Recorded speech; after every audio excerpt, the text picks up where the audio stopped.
So here we have the mpcnc design, which I found a weakness on, so I want to improve that, hopefully. And don't forget to use Loctite. So I was saying in the last video I had a weakness. This top bit was bending, so what I've done, I've put them into the print. So now it's a lot more rigid that way, because before, this bit, and the motor was bending in over, or bending that way. So I put the ridges on there to make it stronger. So let's see if this works better. And it still looks like a face in my mind, and a pair of hands. Right, thanks for watching. You know the machine works, I've showed you it working.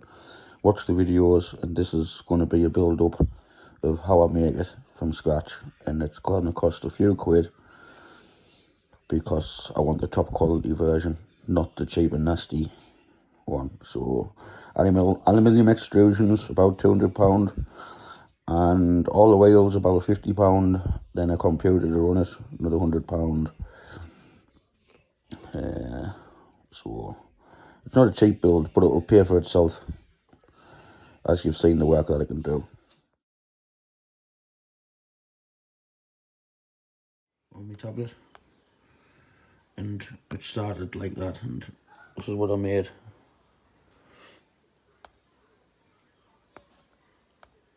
I haven't got the pencil handy at the moment, but you can get the gist of where I've gotten the idea from and how I've done it. You make bodies,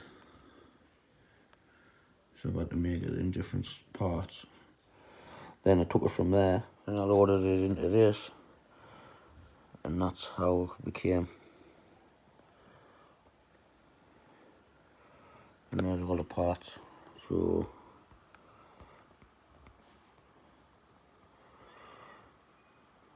and then that's how I got the measurements. It's funny how you have to work things out when you don't know how to do it properly. I was messing around with the displays page. I'm thinking about putting it in.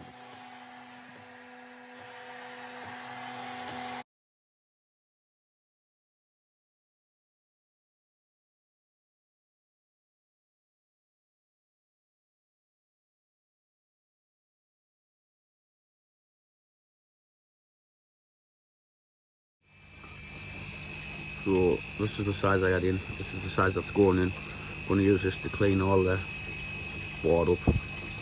The next time you see it, it should be nice and clean.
So I find it the easiest just do one at a time. So there's all the power ones done.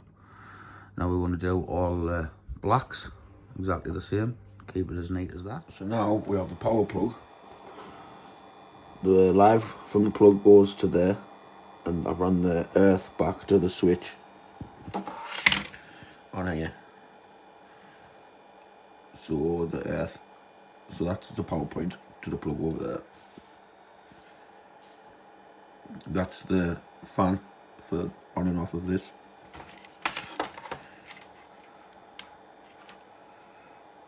So that's the speed control for the spindle. I don't know how to get it into the computer yet, but I will find out. So now we've done the wiring for this. We've wired the spindle in. We've put the on and off switches on. Now we're going to put the main control on, starting from over here. There's no wiring diagram, unfortunately. But luckily I know that. Luckily I know where things go. So to get the power onto there, what I did, I put the used pin 3 and pin 6.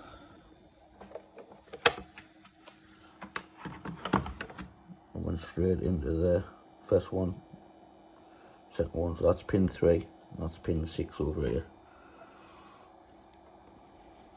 Self-explanatory. So now we've hit the E-stop, so the E-stop's on. That's a noise you should hear.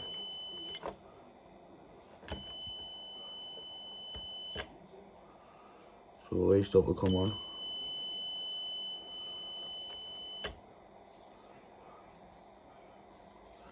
How to wire that in? I put the centre pin from the E-stop over there onto the ground, and I put this end pin into the E-stop area.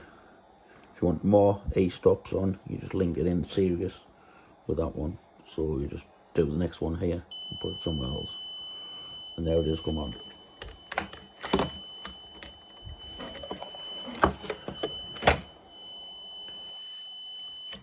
And there it is off. So all we did was copy the first thing like we did. So as we did it the first time, repeat it the second. That's a slave, so I just looped everything over onto this one, because there's them two are for Y and this is for Z. So I just did exactly the same, copied it back.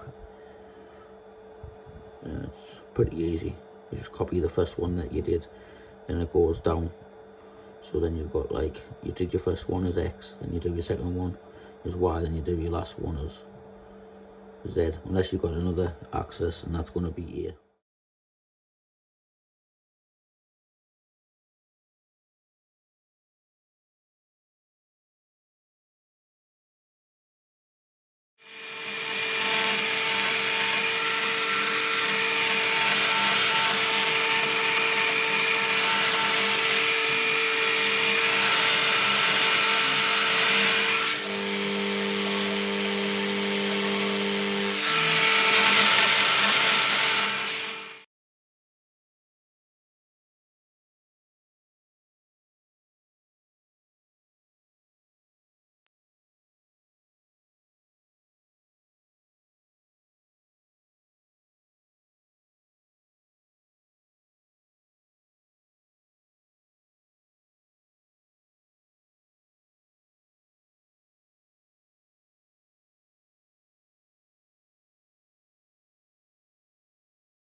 That's the Z, that's Y on one side, that's Y on the other, and that's shit, that's X.